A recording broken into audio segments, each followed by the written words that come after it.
Dharma Path presents Buddhism and the Quantum Field. Episode 1, One Reality, Two Languages. Hey, I'm Ted Vieira. I hope you guys are doing great and welcome back to Dharma Path. This is the first episode of this series on quantum physics.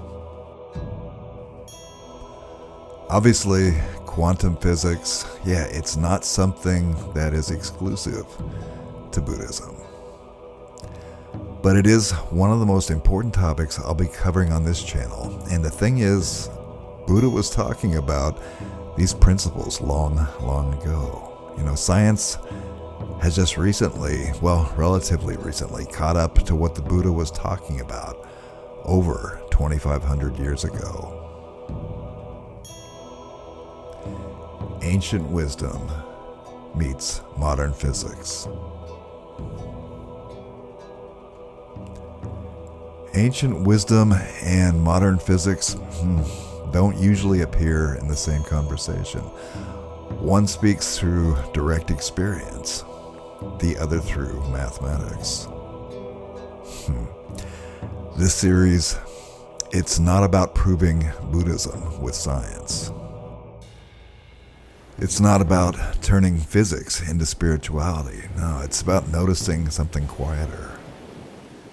That two very different paths may be pointing toward the same underlying reality.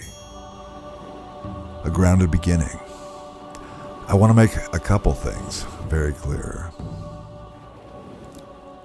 The Buddha did not teach quantum physics, at least not by that name.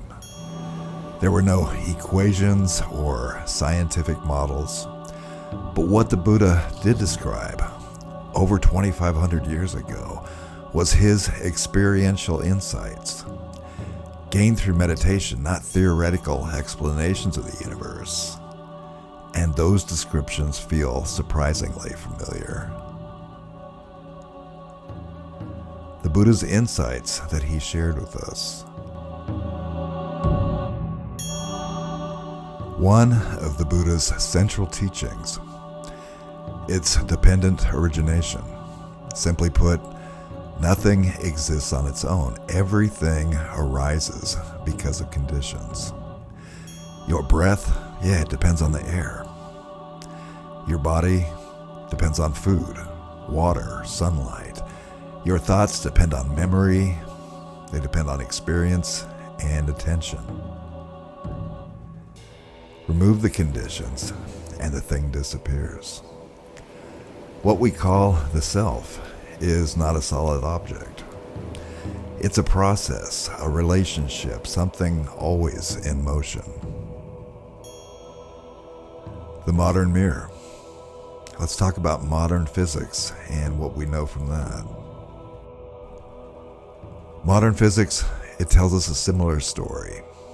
At the deepest level, reality, it's not made up of solid objects. Matter behaves less like a thing, more like an event. Particles are expressions. They're expressions of underlying fields. What appears solid is dynamic, relational, constantly changing. Reality begins to look less like a collection of objects and more like a web of activity, where these two paths come together. Where these paths meet. Different languages, different methods, but the intuition, it's the same. Nothing stands alone. Nothing is fixed. Nothing exists independently.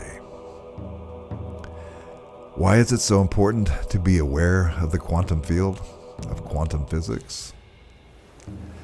This isn't just philosophy.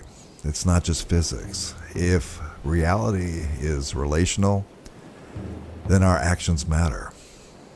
Our intentions matter. Our attention matters.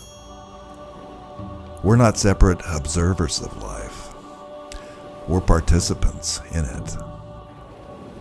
All right. Hey, you guys made it through the first episode. Okay. In this series, we'll explore this shared territory where ancient insight and modern discovery quietly meet.